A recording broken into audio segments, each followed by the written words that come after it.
And welcome into a Friday edition of the Backstage Pass. Always here with a full week of shows. If you missed one, they're available at the sportsguyspodcast.com. That's where we backlog everything there. Of course, powered by that very website here on the Backstage Pass. That's why we say powered by the sportsguyspodcast.com and presented by our good friends over at Bangtail Whiskey. If you hadn't checked them out, guys, and you want to get a hangover this weekend, hence why I say that word, coming up here in a little bit, you can do that at bangtail.com or easyliquor.com. Also, our good friends over at MitchMacs.com, the official merchandise provider of the show, and the good friends at Hank Jr. Productions.com. Great company out of Florida that does videography, podcasting, and, of course, photography. Our good friend Henry Herrera. Well, pleased to welcome in here as we're live on the YouTube channel, the Backstage Pass, and, of course, at that very website, the Sports Guys Podcast.com. A guy that grew up in Norman, Oklahoma, has a true appreciation for the old school of music and a lot of family history I can't wait to learn about here as Nashville and Texas recording artist Houston Bernard joins us here on the program. And Houston, how you doing, buddy? Good. How's it going? Man, just it's a Friday. It's TGIF version of the show, so that's a good thing. And pleased to have you here, as I know you guys are in Central Texas doing a lot of the radio tours and things of that nature. Well, I tell you what, I'm going to start with the Norman, Oklahoma story. Uncle and dad, various country bands.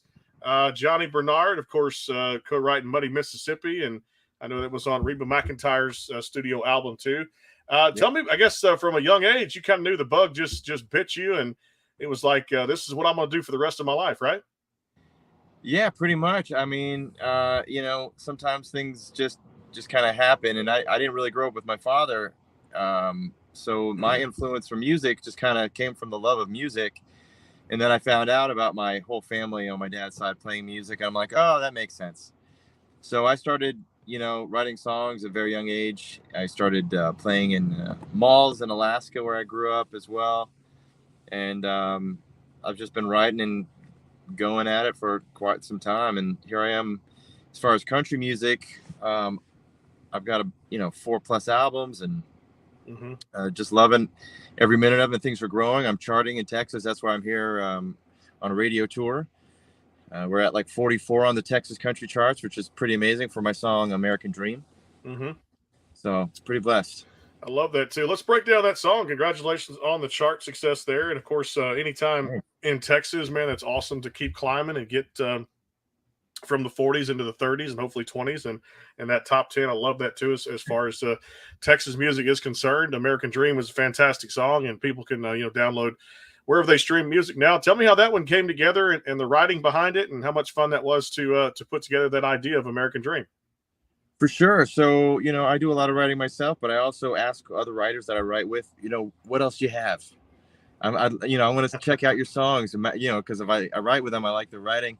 And this was written by Jason Amor and oh my gosh, it's slipping my mind. I apologize.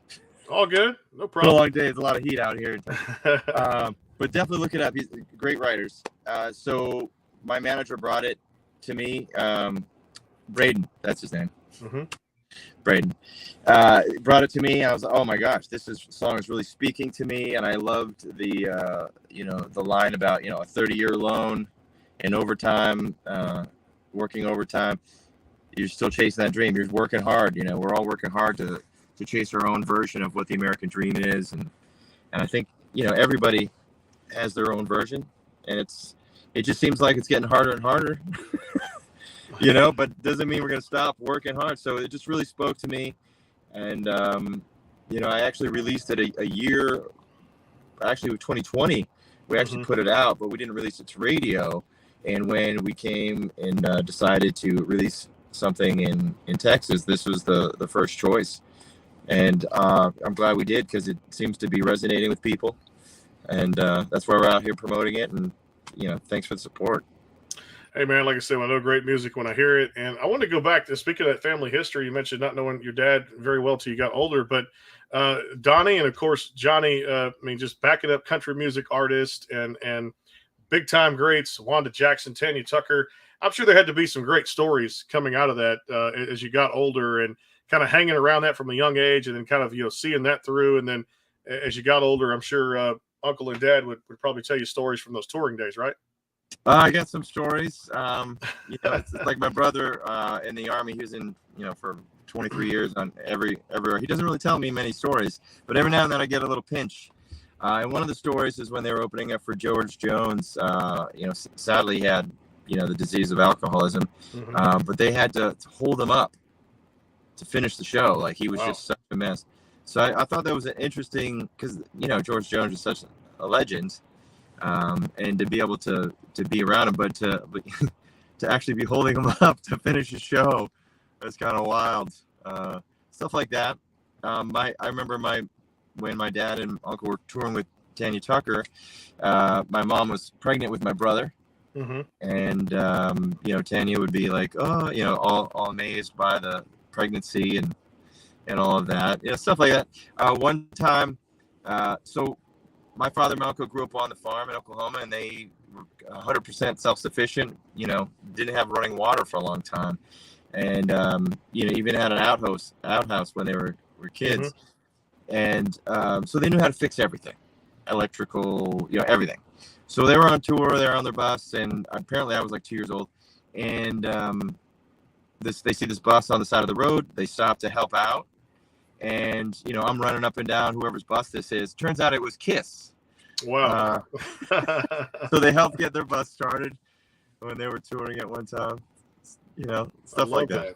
Just road stories that live on forever, no doubt. Now, it seems the writing came pretty, not as they say easy, but of course, just people can always kind of remember, or sometimes maybe they have trouble kind of digging if they don't remember the title of the first song they ever wrote. They kind of remember what it was about, but since the age of 5, you had songs and jingles and things that just kind of came naturally, and to this day you probably still remember some of that too. It's a pretty cool endeavor to be able to even a jingle at 5-6 years old, right? Yeah, my brother still teases me. I was in Nashville playing at Whiskey Jam last week, and I hadn't seen my brother in a good 4 years or whatever. So he came out and he started singing this song I had written when I was 5, and I'm like, come on. It was bad. It's like Janie Cut the Rain or something. You can't cut rain. It doesn't make any sense. But still, like, these songs just stayed with me, and I was just writing whatever. And so he brought that up. And anyway, but yeah, I've been writing a long time. Not all good, but still, it's being creative, and hopefully I've gotten better.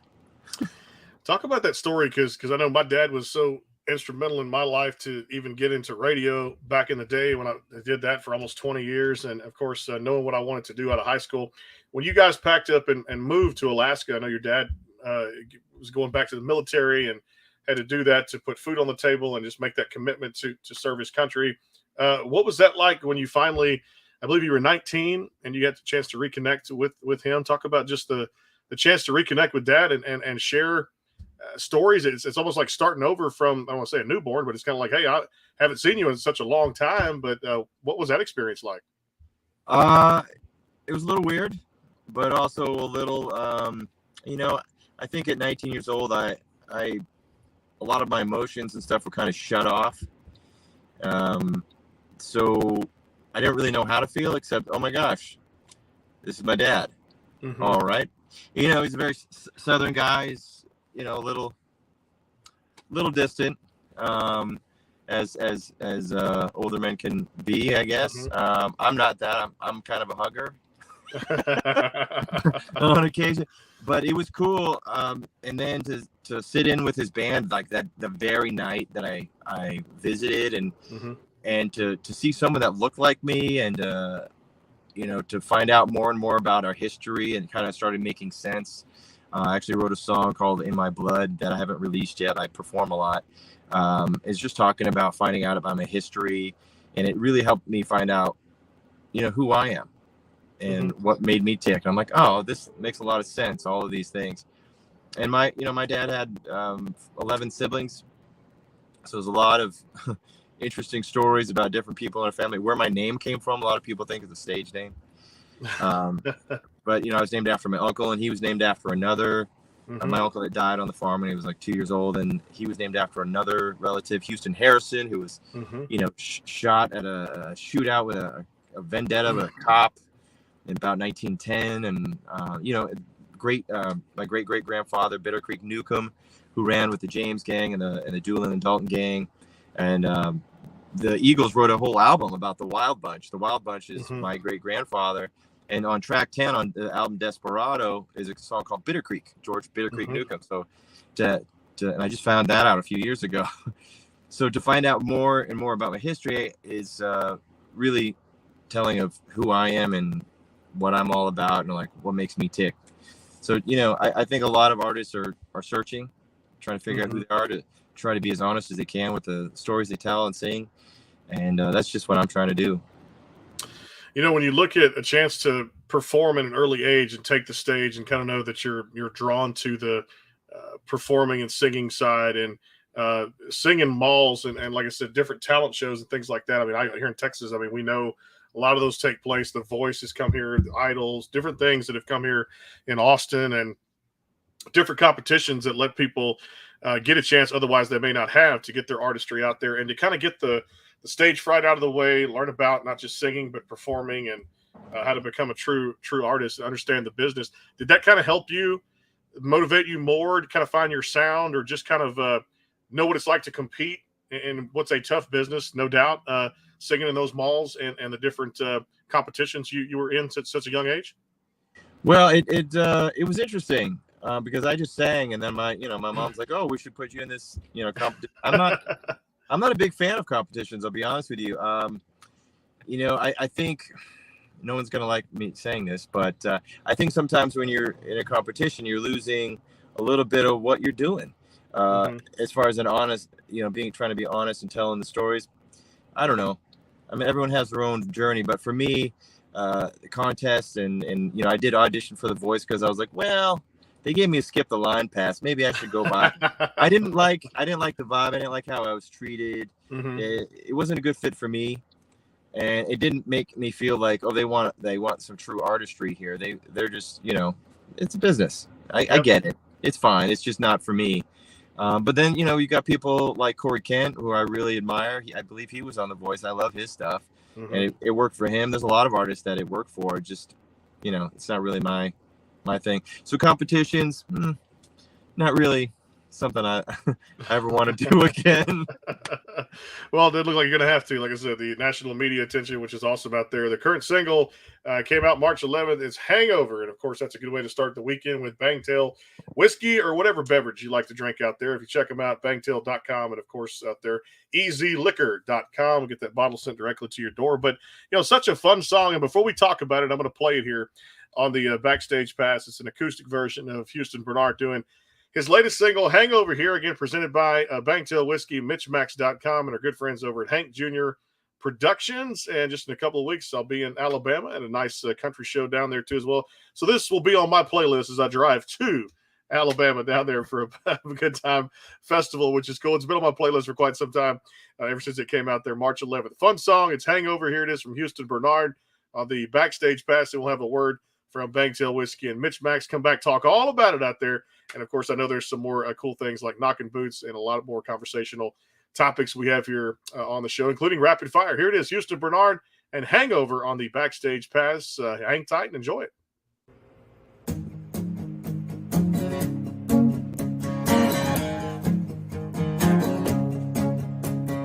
What do you say about staying up late with a couple cheap bottles of wine? What do you think about shooting me winks across the kitchen counter tonight? We don't need credit cards or crowded old bars or neon setting the mood. We got a Bluetooth band and a drink in our hand and a dance floor in the living room, working on a hangover. One sip, one kiss at a time, working on a hangover, making the most of a Thursday night. Yeah, if we wake up still a little bit drunk, girl, we did it up right, working on a hangover.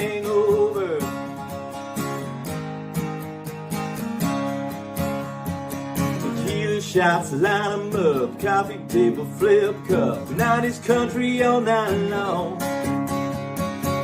pizza in the oven. We're laughing, we're loving, and buzzing 'cause there ain't nothing wrong. Working on a hangover. One sip, one kiss at a time. Working on a hangover. Making the most of a Thursday night. Yeah, if we wake up still a little bit drunk, girl, you know we did it up right. Working on a hangover.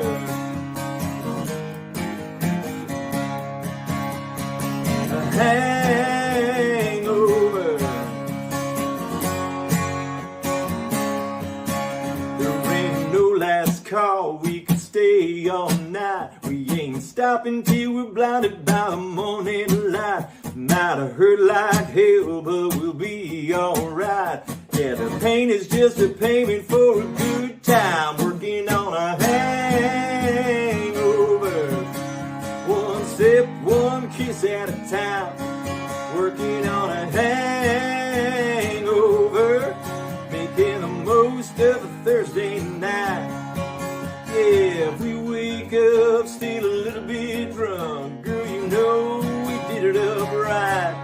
Working on a hangover.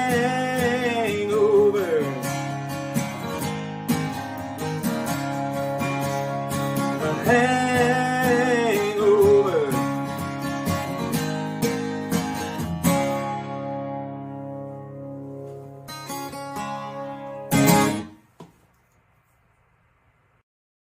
The Bangtail pour is comprised of a sweet corn mash base. The front has a subtle sweetness and not too sharp. It has notes of a medium char or white oak for a smoky flavor in the middle, and the tail has a super smooth and warm finish.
Go behind the scenes with some of the biggest artists in music today with the Backstage Pass, powered by the SportsGuysPodcast.com. Join Brandon Morrill and his co-host Kirsty Krause as they talk to rising stars and legends about their music careers.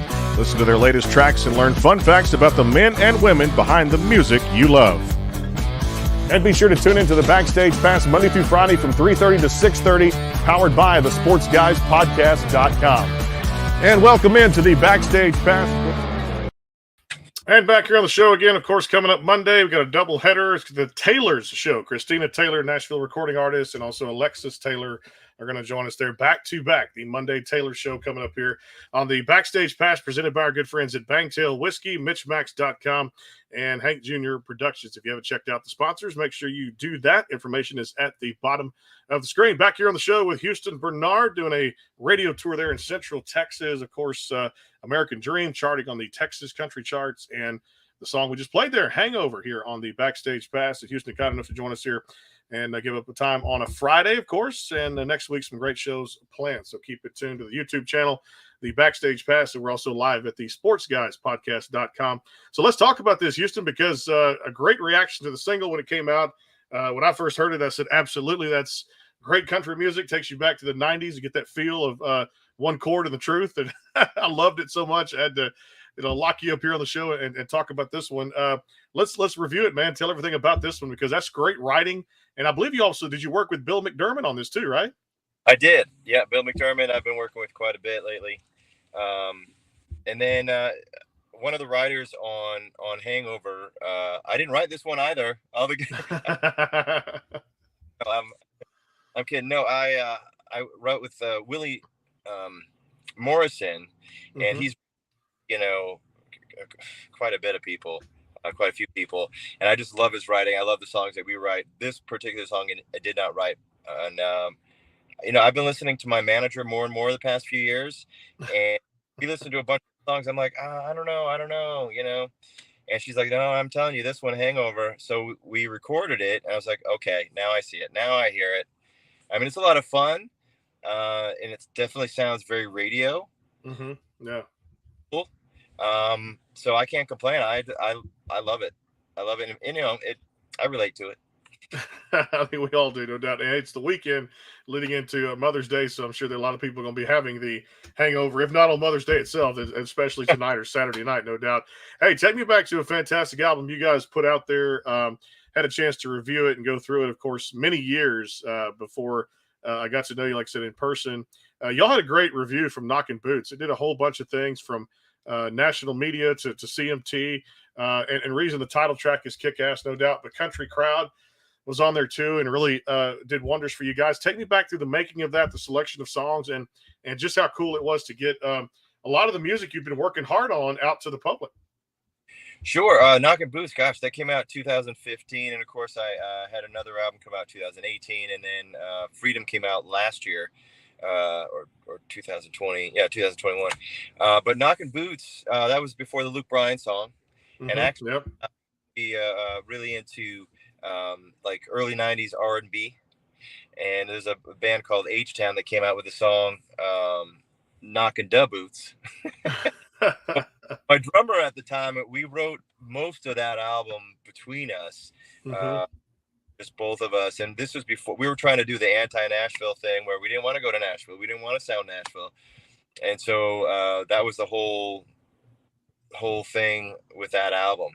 And it didn't, like, the song Knockin' Boots is pretty much a prog rock song with you know, some western flair, dare I say. And Halftime Bridge, and it's a very interactive song, and it's a lot of fun. It's very blues based. My guitar player is great, so that was mainly a band effort at that time.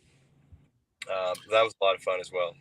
It's a great album, no doubt. And I tell you, man, what's cool about it is, the performing live, we're starting to get back into the swing of things. We can get to shows and enjoy them. And I went to one last week with a Texas country artist, a great band, Flatland Calvary, who's a good friend of mine, Cleto Cordero, just a great band. They just played Stagecoach and some other different shows out there. But for you, I mean, the names of opening these shows and sharing the bills with these great artists. You mentioned Luke Bryan, and I believe Granger Smith has been in there.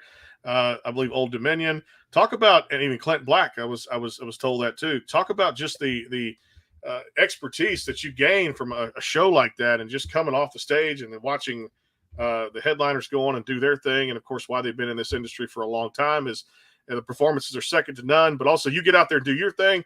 Some people say it's like going back to school and then kind of taking some notes. And I'm going to add this to my show. I'm going to add this to my show. What's that like? Just sharing the stage with some of Nashville's biggest and brightest. Oh, it's awesome. It really opens your eyes. And I think it was, when my manager was, we had some label interest. They're like, oh, we like your sound, but he doesn't sound very Nashville. And so she convinced me to go work with Bill McDermott. I'm glad I did, because that opened my eyes a little bit more as well. I'm like, I don't need to be anti-Nashville. It really, it's a kind of a shortcoming at that time. So when I'm sharing the stage, sharing the bills with these artists, and actually get to chat with them a little bit, like Old Dominion and Clint Black, and even Troy from Montgomery Gentry back in the day, it gives some really great insight. Sometimes they'll say stuff you don't want to hear. Like, if you want to make it an act, you gotta be in Nashville. Who wants to hear that? That is not in Nashville. I'm just trying to do my own thing. So, you're just trying to blaze your own path, really. And so you take some of those gems that they give you and you try to improve what you're doing. I mean, the Old Dominion, the writing. So a lot of the stuff they put out is very pop now, but the stuff that I really responded to is all other kind of rock stuff, like Can't Get You, or what was it? I think the first single that came out on the highway was Kiss, Shut Up and Kiss Me. No, Kiss Me. I forgot what it was. It was about a kiss, but it's rock songs. I'm like, oh, okay. Dominion, people think all the pop stuff. for me, that's not, those are good songs, but for me, like the rock stuff was really, the more rock and stuff was really my speed. And that's what you'll hear in my recordings that I'm putting out now. A lot of the stuff is very rock oriented, but still translate. For me, I would call it like more of a heartland country type vibe, little Mellencamp-y, Bruce Springsteen, that kind of thing. That's where I get a lot of my inspiration and feel, because it feels honest to me. Speaking of that musical taste, not just country, but there's some that's not country out there. But at the same time, you had that great musical taste of a Bruce Springsteen growing up, back to country, even that rock kind of feel, hillbilly type music, where Dwight Yoakam came out and sang all those anthems back in the day, Brothers Osborne. But tell me about this story. You're very fascinated by the Queen herself, Dolly Parton. Why?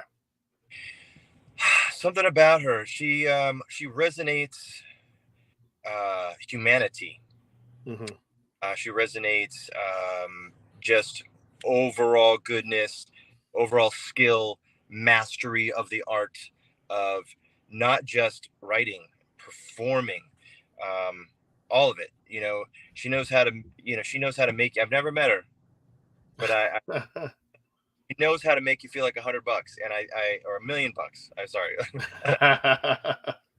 No, but she's just all of what I would like to be as an artist and a performer and a business person, and a humanitarian. She does a lot. She gives back a lot, and I think I feel like the more success I have, the more I can give back. And for me, being a veteran as well, I like to give back to veterans whenever I can. And the best way for me, I don't have a lot of money, but I do have some time, and I do have a skill that I'm happy to give. I've been trying to get on a USO tour forever. I'm not a big enough name or something, but I'd love to do that at some point as well. But whenever I can give back, I can. And I think just Dolly's a humanitarian. She's an amazing human.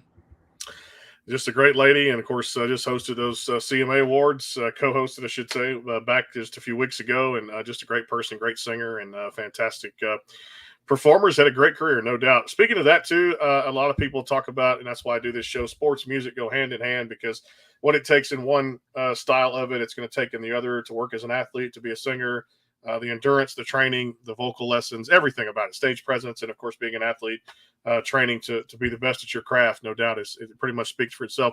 What did being a veteran, and I salute you for all the work you did in the Army, no doubt, 9 years of doing that, fitness trainer, and of course some other jobs, titles you held in there too. Respect for that. You talked about the USO tour, but what did that teach you now, I guess, in that 9-year block to bring into, or what lessons did you learn from the Army to bring into music? Dedication, constant work team. There's something bigger than yourself. A lot of artists get caught up with, it's me. And I'm just as guilty on occasion, and definitely when I was younger. There's something bigger than yourself. And I think as artists, we can communicate with people, and try to put some positive out there. There's enough dividing us as a country, as a planet, that I like to do things and try to bring people together. So, I learned a lot being in the military. I've had some of my closest friends in the military that I'm still in touch with.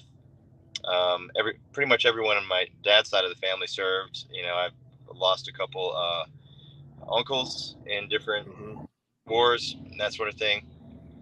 But I think, getting up early and never giving up. And here I am still doing this, and lucky enough to have some support of people like you. So thank you, brother. Like I said, it's our pleasure, no doubt. And I'm with you, kind of, to say the same thing. That military phrase of just get up early, and that early bird gets the worm, and you put the work into it and the leg work, and good things come to those who bust their ass and get out there every day and do the best they can to provide for their family. Because I'll always say this, and I'll say this to my family every day. The dad just became a dad for the first time a couple of years ago, but the daughter just turned 2. So you put life into perspective, and you start going, you know what? My job is to protect her, provide for her, be the alpha of the household, and I will not let her not have anything that she wants in life to go do what she wants to do and live her dreams. So it's a huge, and I think part of that too is the military family that I've had. So a huge respect for all branches out there, and the work you did in it. And of course, I hope you do get that USO tour, and I'd love to come see you play live one day, no doubt about it, brother. We talked about Bill McDermott, huge inspiration out there, but I got to jump into a little bit of rapid fire. So I love doing this. We get to know you more on a personal basis, and I throw a little series of funny questions out there, and you never know where it's going to go. All right. So food wise, do you like to cook? Do you like takeout? When you guys have I guess the word is cheat day. Of course, I cheat every day myself. But if I want Dairy Queen, I get Dairy Queen. I want McDonald's, get McDonald's. But cooking wise, do you like to cook? Do you like to grill? What are you and the family enjoy? I don't cook all that much anymore. But I try to stay healthy. So I do a lot of like high protein and vegetables, that sort of thing. When I'm traveling, I try to do salads. Yeah. I like pulled pork. I like I'm here in Texas, so I've had a lot of tacos. So that's kind of thing. If I have one specialty, I can cook a good breakfast sandwich and some French toast. I am more of a breakfast kind of person, but I can make some steak. Thing. I'm with you on that too. All right, beverage wise, when it comes to winding down, or some people say winding up, no matter what time of day it is, whether it be alcoholic or non-alcoholic, what do you get into? Well, alcoholic, Makers and Ginger Ale is my drink. I usually have at a show. It usually relaxes me a little bit, and I get and then I just try to drink a ton of water. You got to stay hydrated. I typically on a 3-hour show, I'm moving a lot, singing a lot, and trying to keep this thing going, and it takes a lot of water. All right, coffee, do you drink it? Do you stay away from it? If you drink coffee, what goes in it? Yeah, I drink coffee on occasion. Lately I've just been drinking with just a little bit of milk. Mm-hmm. I try to I'm trying not to have too much sugar. I'll put honey in my coffee. Yeah, actually, that's a good thing. Yep. Yeah. So yeah, a lot of teas. It's like the older you get, the more you have to take care of your health. And I'm fighting it, but I can't fight reality. I'm trying to. Yep. It's never easy, but I know what I got to do. And it comes from that background of having been a coach and having trained athletes and that kind of thing too. And it's, you set the example, no doubt, and be as positive as you can. Cause you're right. The older you get, that slips away all the nasty stuff out there. All right. I love this one. First car you ever owned. What was it? I put this in a song too, Small Town Way. It was a 75 Chevy Impala. I won't even get into the whole how I got it, but basically it was a hand-me-down car from my mom. Mm-hmm. And that thing, it was 3 miles to a gallon, and but it was huge. I could fit, the whole basketball team in my car. I love that. That's such a great story right there. I tell you what, let's do this one too. Nashville, of course, I just got back from there. We covered the CRS event up there at the Omni Hotel. So I just had gotten, it was the first time I think I went back in some 15 years, but I got a chance to try this thing called Martin's Barbecue, which was fantastic, right across from the Omni right there too. When you find yourself in Nashville, what kind of restaurants do you kind of tailor to? What do you like? Well, I usually go to Chewy's, the Mexican place right down the street from the show. I think the last time I was there, I ate there as well. And actually I saw Billy Gibbons from ZZ Top the last May when I was in town to record. So that was pretty exciting. But I love barbecue, but I lean more towards Mexican food. I just love it. Tacos. And yesterday was, I'm with you, but that's the best part of yesterday was the Cinco de Mayo. So I had to get the Mexican feel last night too, the 5th of May, which was always fun to celebrate out there, man. Well, I tell you what, a lot of cool things going well in your camp, my friend, and I appreciate you spending a little time with us here on the Backstage Pass. And of course, definitely if you miss any portion of the interview, it's going to be up on the YouTube channels out there for myself in Houston, and of course at the Sports Guys podcast.com. And I tell you what, I do have to ask this, speaking of sports wise, favorite teams in Texas, favorite sports teams, anybody you specifically pay attention to? No, I've moved around so much. I have very few allegiances, but I've been in New England long enough to it's hard to, when people get excited, it's hard not to latch on a little bit. But most of my attention goes into music, and like if you ask me music stuff, I'll tell you everything. But you know, I don't really have allegiances. I love to watch. I love to watch the games. I love to. I just don't follow anybody. I don't. No, that's all good. And I know that's respect almost like that. sacrilege for sports fans, but I prefer to play more than I prefer to watch. You know. I respect that. I can. And like I said, it's because it does. It's like a drug. It's an addiction. When you become a fan and you have an allegiance and something goes wrong and you're dropping F-bombs at the TV or whatever else that doesn't go around, you realize you have in the end, you start thinking, you're like, I have no outcome on the game. They can't hear me. They don't know what I'm talking about. So they don't know. Well, I'll tell you what, what was it? Not the last time the Patriots were in the Super Bowl, but the time before that where they came back. I had never had heart palpitations before watching a game, but I was, oh my God, oh my God. And Eidelman, like with it was the most unbelievable game I had ever watched. Not that I've watched a million of them, but I was unbelievable. And my stepfather growing up, he's from Amarillo. So he was a big Dallas fan, Texas fan. And of course I'm originally from Oklahoma. So like I was followed OU a little bit. Oh yeah. And actually my half brother actually works there as well as my stepmother. So it's hard to have allegiances.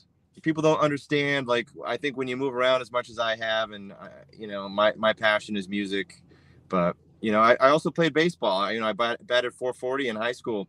I loved playing baseball, but you know, my cousin played for the Red Sox. He was a pitcher of the Red Sox for a minute on my mom's side. So this, you know, I love sports, but I just don't have many allegiances. Sorry. You're good. Hey, stick to what you're good at. It's the music, brother, and you're very good at it too, as by the national media and of course the radio tours. Good luck with American Dream as it climbs the charts, and of course continued success with Knockin' Boots, the current single Hangover, out there across all the digital platforms. Make sure you guys go download that and check out HoustonBernardBand.com out there for the tour dates, my friend. And hey, we appreciate you spending a little time with us. Good to get to know you, and definitely, hey, continued success going forward. And thanks again for dropping the vine, man. We appreciate it. I appreciate it, Brandon. Thank you so much. You got it. Houston Bernard here on the Backstage Pass Monday. We do a Taylor twist here. It's Christina Taylor followed by Alexis Taylor. We're going to do a double hitter here on the show. Thanks to our sponsors, Bangtail Whiskey, MitchMacs.com, and Hank Jr. Productions. We'll talk to you guys Monday at 3:15 with Nashville recording artist Christina Taylor, followed by Alexis Taylor. Should be a fun Taylor two-step on a Monday coming up. Happy Mother's Day to all the moms out there. We'll see you guys soon. Have a great